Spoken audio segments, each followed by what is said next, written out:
Very good morning, my dear students of class 10th। एक बार पुनः आप सबों को बहुत बहुत सुप्रभातम।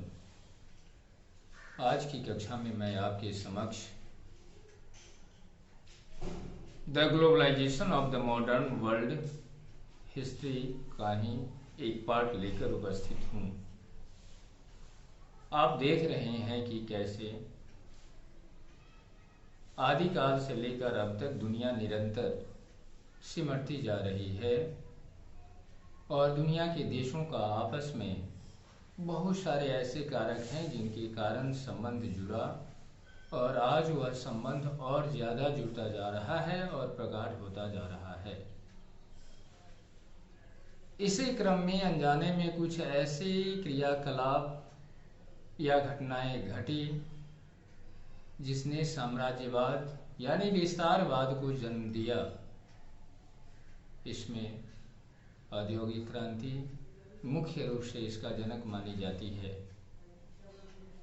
आज मैं आपको रिंडरपेस्ट यानी कैटल प्लेग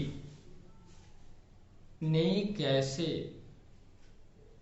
दुनिया को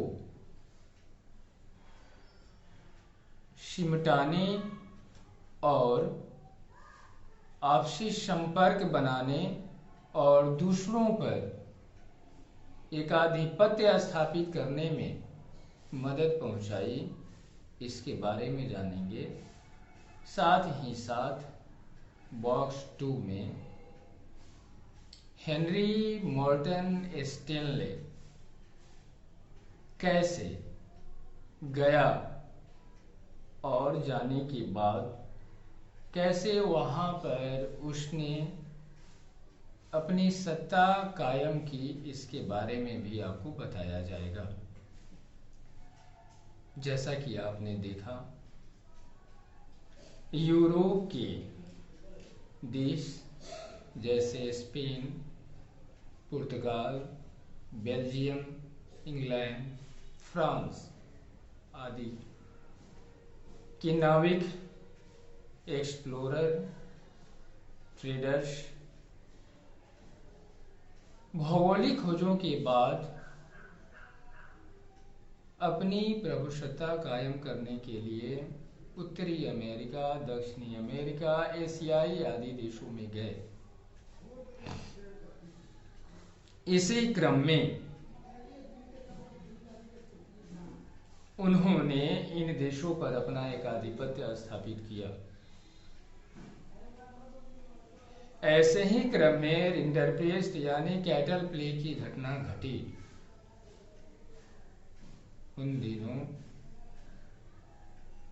इटली के सैनिकों के लिए एशियाई देशों से बड़े पैमाने पर मवेशी आते थे उनके भोजन के लिए, ताकि ये सैनिक युद्ध में डटे रहे और अपने देश की सीमा की रक्षा करे, साथ ही साथ उसकी बढ़ोतरी भी करे।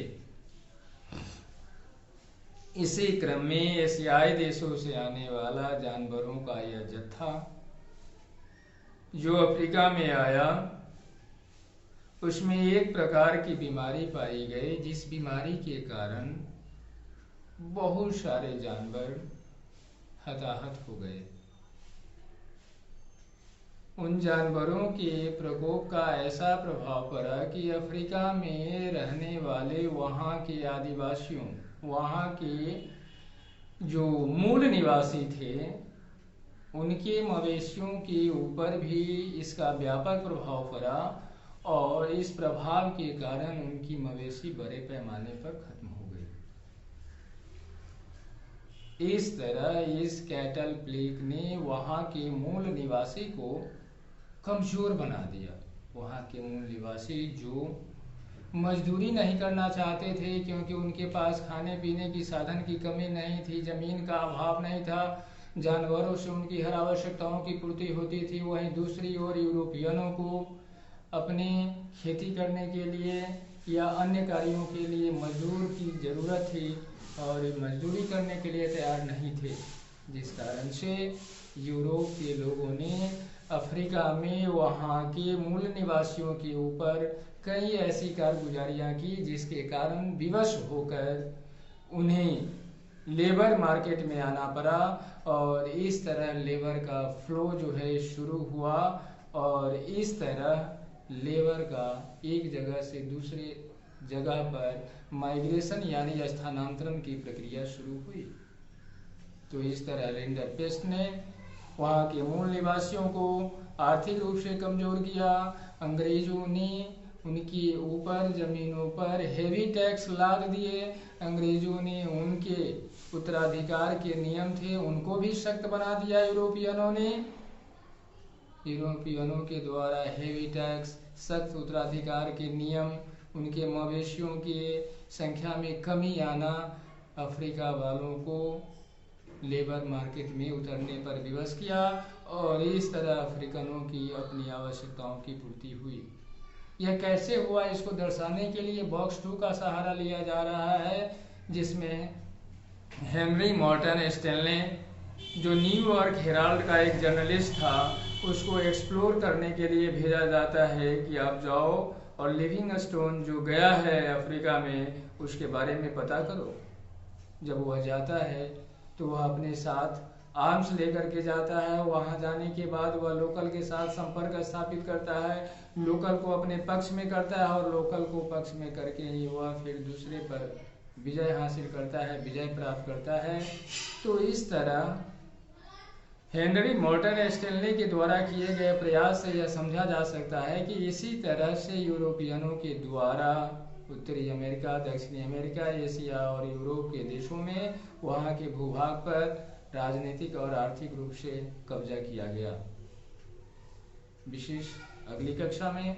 बहुत बहुत धन्यवाद।